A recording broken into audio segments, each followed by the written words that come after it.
Thanks to everyone who have subscribed. If you have not, please do.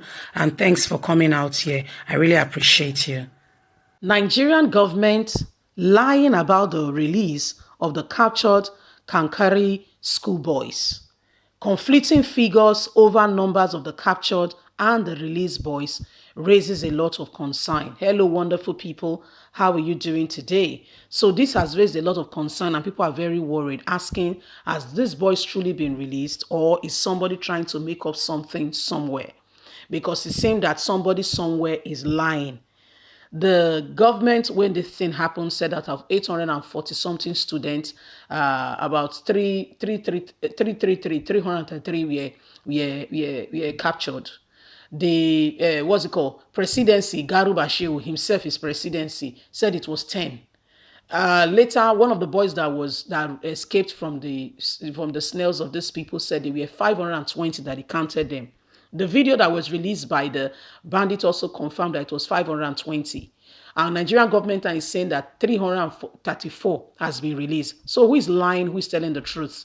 So that means some of the boys has been released, if anyone has been released, and others over close to 200 are still missing.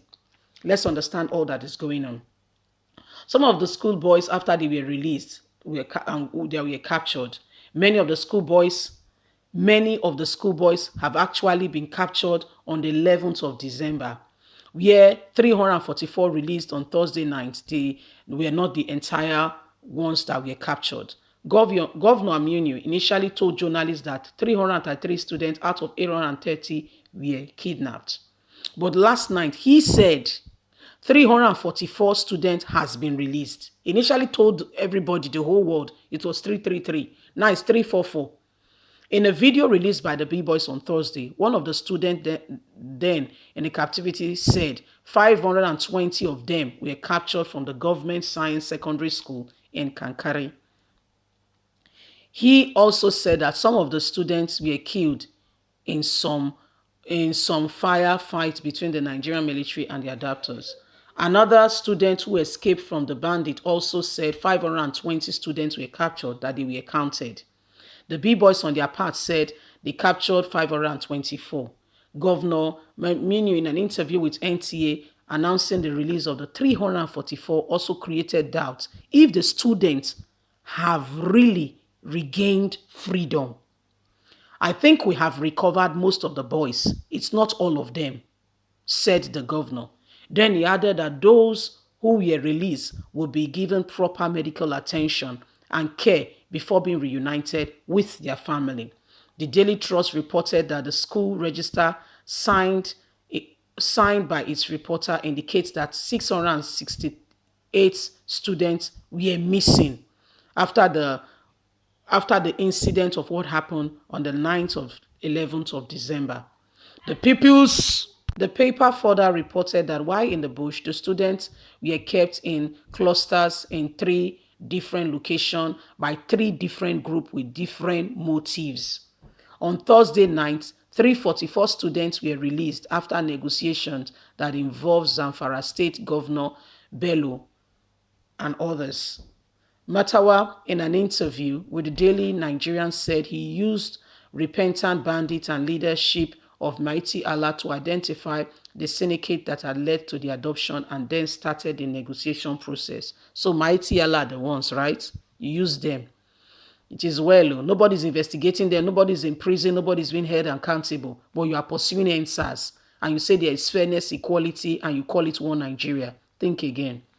When we established contact with them, I persuaded them to release them on harm. And so they did that night. This is not the first time we facilitated the release of our people without payment of ransom. Ask anyone, we don't pay bandits a dime. What we do is to extend olive branch to them because they want us to live in peace. This is what happened. So the governor said 333. You can see that somebody somewhere is lying. We don't know exactly what is going on, but you heard the boys also said that they were kept in clusters, at different location. Some has been released, some has not been released. Some has been released, some has not been released. So, good news, thank God for those parents whose children will be coming back home. However, not all parents will receive their children and at this time. And guess what is going to happen? Nigerian government are very good at that. They are going to make sure that this news die a natural death. I can assure you 500% that they will not go back for the remaining boys. It's not a curse, and I'm not a prophet of doom. I'm only telling you that the ones that have been released is all to wind down the dust, to calm it down, and to make it look like they are working. In the first place, how did children in school get captured before they went around and took 500 and something boys?